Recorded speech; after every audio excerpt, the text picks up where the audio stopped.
Oi, pessoal. Eu me chamo Letícia, sou estudante de licenciatura em Geografia e hoje nós vamos estudar um pouco sobre Estado, Nação e Território. Antes de tudo, abram um PET na página 74 para vocês acompanharem daí também. Nessa imagem, a gente consegue ver várias coisas e nisso é uma equação e a gente vai, com essa equação, formar um país, o Estado. Então, vamos lá. Para a gente conseguir ter uma nação, a gente precisa de 3 elementos: povo, cultura e território. Com isso, a gente forma uma nação, que é a identidade nacional. Mais o governo, que são as leis próprias, isso forma o Estado-nação. E do Estado-nação a gente consegue tirar duas coisas: o país e o Estado. O país, ele cuida dos aspectos físicos, enquanto o Estado cuida dos aspectos políticos. O planeta é constituído por países, povos, cultura e paisagens muito diferentes entre si. Apesar de tamanha diversidade, há diferentes países que são agrupados em regiões por apresentarem características naturais, culturais, econômicas, sociais semelhantes. Esses agrupamentos foram estabelecidos em grande parte com base nos contextos políticos e econômicos.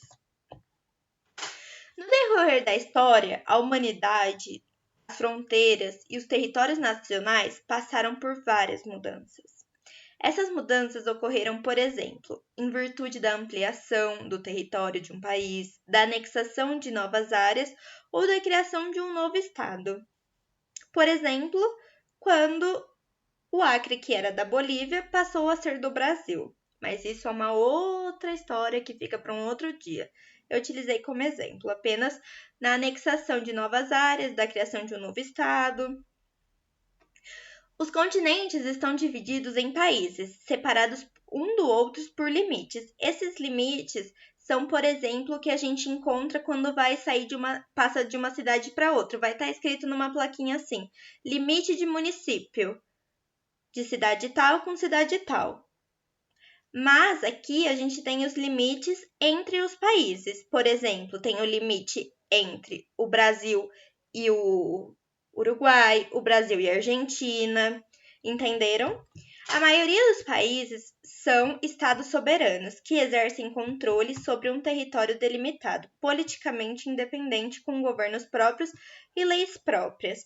O que isso quer dizer? Que a gente tem um estado soberano, que seria a presidência, que fica em Brasília, mas, usando o Brasil como exemplo, mas cada estado tem um outro governante com leis próprias, que pode ser que não atinjam as leis de outro estado. Por exemplo, Minas Gerais pode ter uma lei que São Paulo não tem, ou vice-versa. Mas agora também tem leis que são gerais, que é para o Brasil inteiro. A nação consiste em um grupo de pessoas que compartilham um passado histórico que deu origem a uma identidade cultural, ou seja, tem características comuns quanto ao idioma, costumes, línguas, tradições e crenças. Usando o Brasil novamente como exemplo, a gente tem várias pessoas, a mesma língua é o português, então todo mundo no Brasil fala a mesma língua, mas isso não quer dizer que não tenha tradições ou costumes diferentes, entendeu?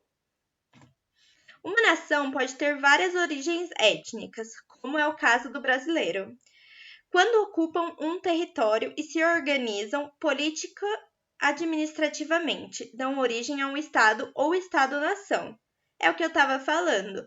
A gente tem um estado-nação, mas a gente tem várias etnias, vários costumes e várias culturas diferentes dentro de um próprio país.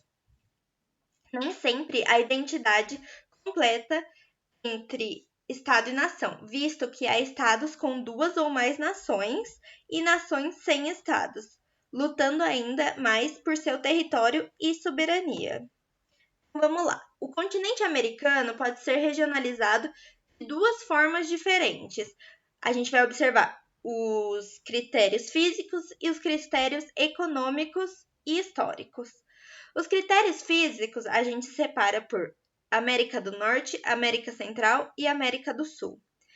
E outras que a gente observa que é os históricos e econômicos, América anglo-saxônica e América Latina.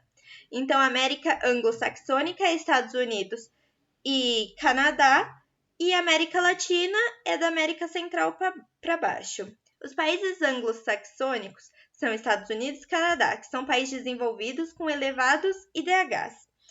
Já os países da América Latina são subdesenvolvidos, que apresentam IDH mais baixo e grande desigualdade social. A África é um continente que abriga mais países subdesenvolvidos, mais pobres do mundo. São os países que estão mais na pobreza. As condições econômicas atualmente marcam os países mais pobres da África, têm raízes em seu passado colonial. Embora, nas últimas 5 décadas, os países africanos tenham adquirido suas independências políticas em relação às nações europeias, vários deles ainda permanecem economicamente dependentes dessas nações. Então, o que significa que, apesar da independência da Europa, muitos países ainda dependem deles economicamente. Então, agora vamos ver as atividades. 1.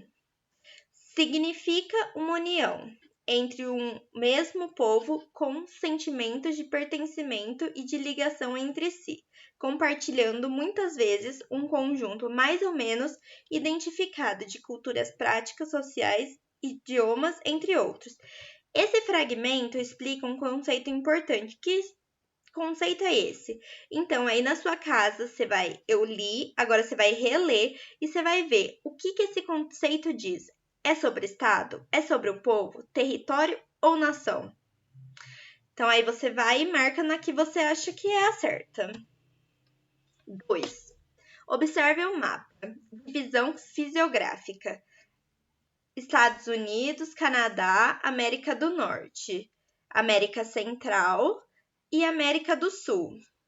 A. Cite o nome de 2 países da América do Sul e 2 países da América do Norte. B. Em que porção da América o Brasil se encontra? Aí vocês respondem aí na casa de vocês. 2 países da América do Sul, 2 países da América do Norte e qual é a porção da América que o Brasil se encontra. 3. Observe o mapa do continente americano. Nele, o continente foi dividido em América anglo-saxônica e América Latina. América é divisão socioeconômica. Então, do norte para cima, América anglo-saxônica, do centro para o sul, América Latina. Continuando o exercício 3. Sobre essa regionalização, pode-se afirmar que a América anglo-saxônica foi colonizada majoritariamente pelos povos ingleses. Anglo-saxônica compreende 3 países do continente americano: Estados Unidos, Canadá e México. Latina compreende os países da América Central e do Sul, com exceção do México. Latina contou com seu processo de colonização, além dos portugueses e espanhóis, além também de holandeses e ingleses. Aí você lê aí e assinala qual você acredita que seja a mais correta. Acredita não, né? Que seja a mais correta. 4. A partilha do continente africano no final do século XIX, pelos colonizadores europeus, criou as chamadas fronteiras artificiais, também conhecidas popularmente por colchas de retalho. Grande parte dessas fronteiras foi mantida após o processo de independência dos países africanos.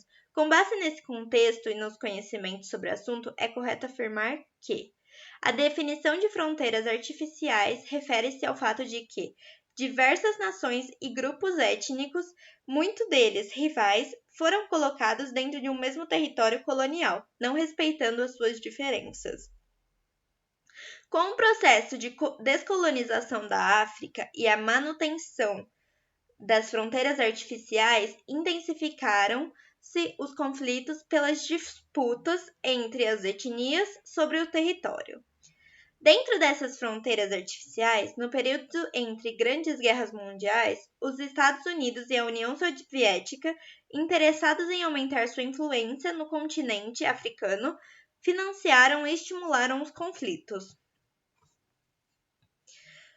Além das fronteiras artificiais, outros fatores que têm motivado os conflitos dentro do território africano são de ordem socioeconômica, pobreza e epidemias, e ambiental, desertificação e estresse hídrico. Então, aí vocês vão assinalar a alternativa que corresponde com a pergunta. Obrigada pela atenção e pela paciência de assistir a aula.